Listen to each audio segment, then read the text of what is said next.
Fala pessoal, tudo bem? Hoje o nosso assunto é uma das principais revoluções da época moderna. Revolução Francesa, antecedentes e desdobramentos, para que a gente possa entender melhor por que ela aconteceu e que consequências ela trouxe para a sociedade francesa. Para a gente começar a entender melhor o que foi a Revolução Francesa, vale a gente bater um papo sobre a importância dessa palavra. Os historiadores entendem que revolução é todo processo que envolve uma grande transformação social, uma mudança completa. Normalmente mudam os grupos, a classe no poder, muda a maneira de organização da sociedade. E eu quero que você observe o que a gente vai conversar hoje, para ver se fica claro para você por que não há dúvidas que a gente pode chamar desse processo que aconteceu na França, chamar esse processo que aconteceu na França de revolução. E como eu pretendo que você entenda também, isso tem muito a ver, inclusive, com a nossa vida hoje. Um processo, como é que pode? Um processo lá no século XVIII, em certo sentido, ainda se desdobra e ainda tem consequências até os dias atuais. Então vamos juntos. Primeira coisa que a gente precisa saber, que essa sociedade francesa do século XVIII era uma sociedade extremamente desigual. Para isso a gente vai dar uma olhada nesse desenho aqui. Isso é uma pirâmide, é uma representação da sociedade francesa e de algumas divisões. Tá? Primeiro que a figura mais importante na sociedade francesa até fins do século XVIII era o rei. A França era um regime absolutista, onde a figura do monarca, tá, da dinastia dos Bourbon, ele concentrava todos os poderes, né, de fazer as leis, de pô-las na prática, né, também de julgar. Então o rei era a figura mais importante da sociedade francesa. Tanto que tinha tido um rei lá na história da França, o Luís XIV, que dizia que o Estado era ele mesmo. Olha que loucura, né? Como se todo o governo francês fosse só uma pessoa. Então o rei, ele era essa figura muito importante na sociedade. E havia também lá na França o que eles chamam de estados.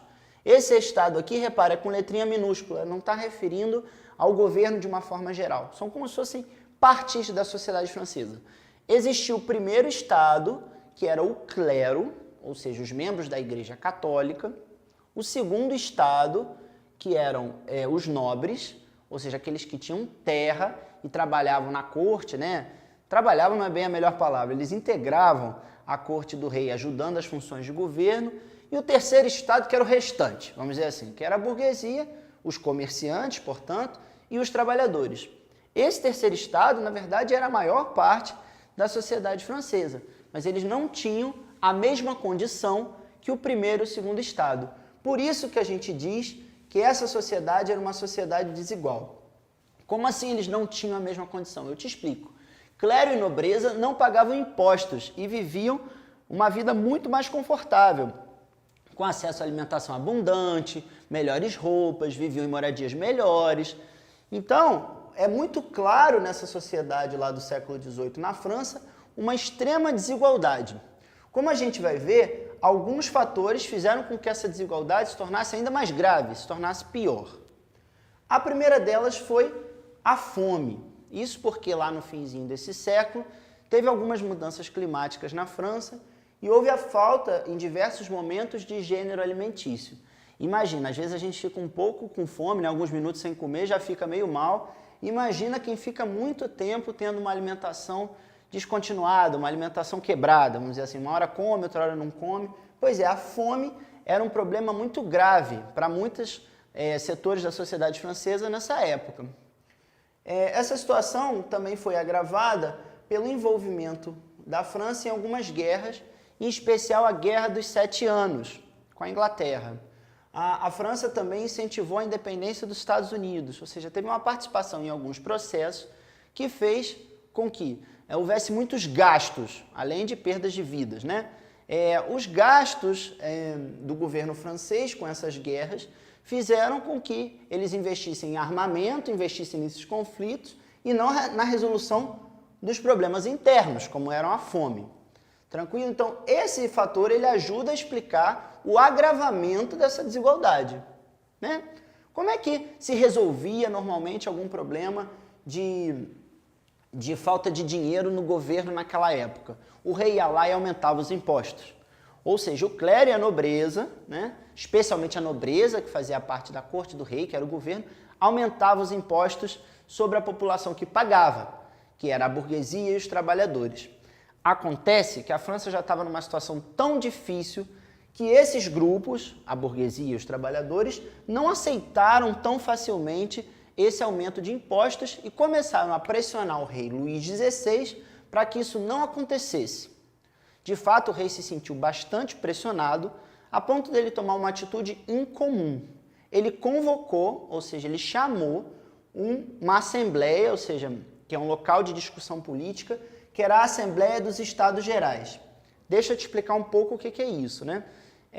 Na nossa sociedade hoje em dia tem várias assembleias, algumas ligadas à religião, outras ligadas à política.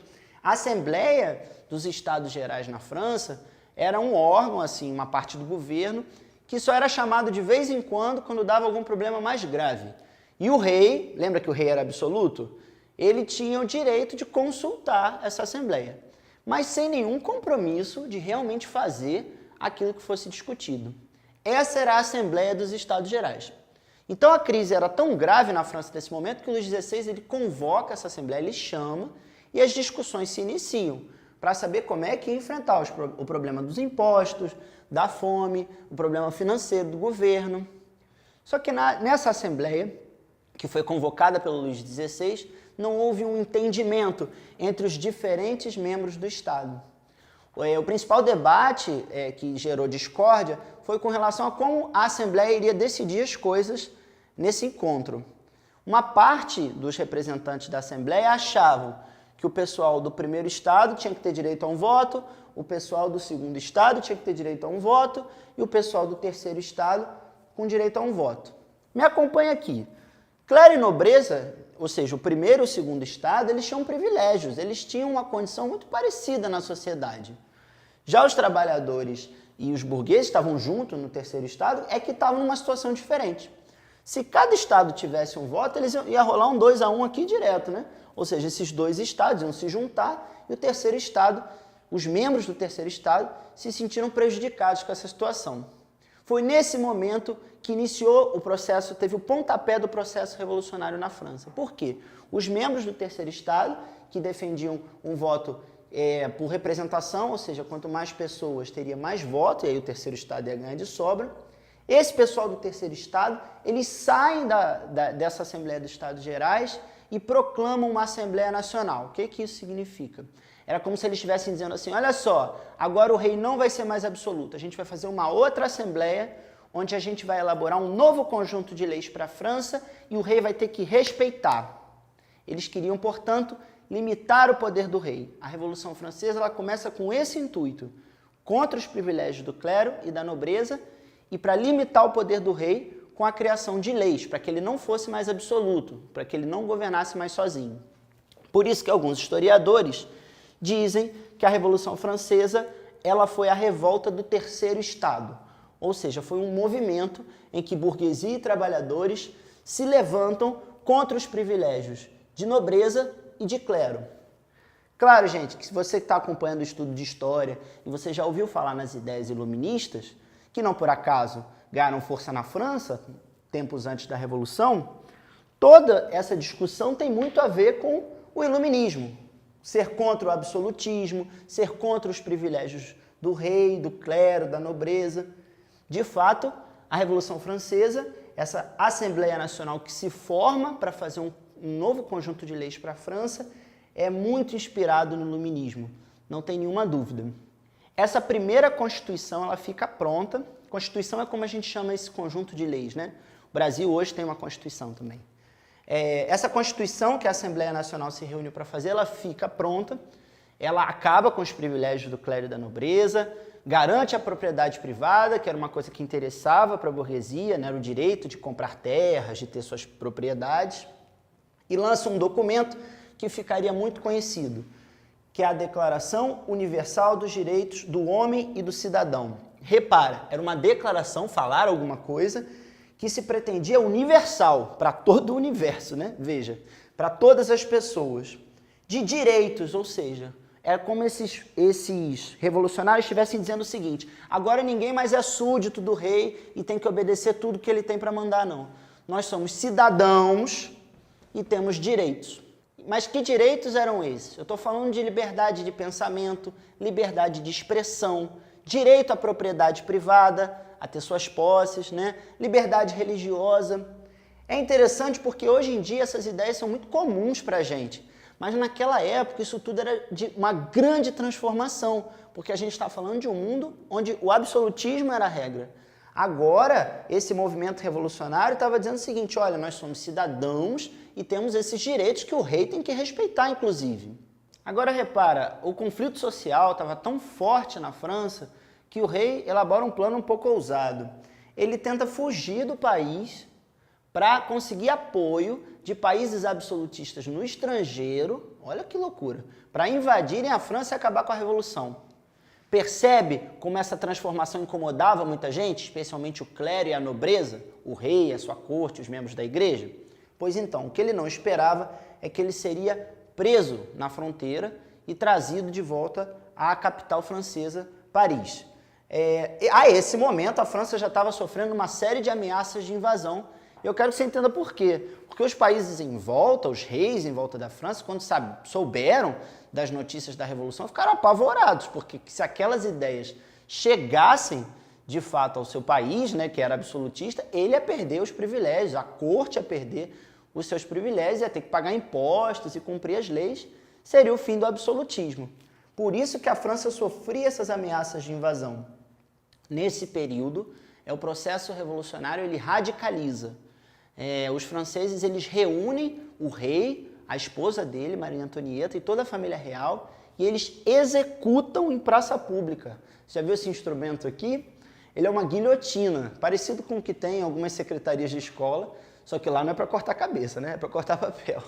Esse instrumento, é isso mesmo que você está vendo aqui, é um instrumento de madeira que tem uma lâmina grande, que serve para cortar a cabeça, no caso aqui, de toda a família real. Os franceses fizeram isso em praça pública, e o recado era claro, eles não queriam mais a monarquia, deu para ver, né? Executaram todo mundo, e não queriam mais aqueles privilégios, e afirmaram isso que foi a Revolução Francesa. Nesse novo momento da Revolução acontece também uma divisão que é bastante importante. A própria burguesia que fez no início a Revolução junto se divide, né, entre um grupo de mais alta burguesia que defende mais a liberdade de expressão, que são os girondinos, e um outro grupo mais radical que achava que era papel da Revolução também gerar a tal da igualdade social, diminuindo as desigualdades da sociedade francesa. Esse outro grupo a gente chama de jacobinos. Por que a gente fala nessa divisão? Às vezes o aluno me pergunta. Eu vou te explicar. Essa divisão que surge lá na Revolução Francesa, ela tem um desdobramento nos dias de hoje. Esses grupos eles tinham posições diferentes na Assembleia Nacional Francesa e é de acordo com a posição deles na Assembleia Nacional Francesa que surge uma denominação que você já deve ter ouvido falar, que é a de direita e a de esquerda. Os girondinos eles estavam mais à direita e eram uma elite, normalmente mais alta burguesia, e os jacobinos eram os mais radicais que queriam igualdade social, que se situavam à esquerda da Assembleia Nacional Francesa. Como vocês podem perceber, a história ela é realmente um instrumento vivo para a gente. A gente sempre faz esse estudo do passado para entender melhor nossa realidade no presente. Espero que vocês tenham gostado. Até uma próxima.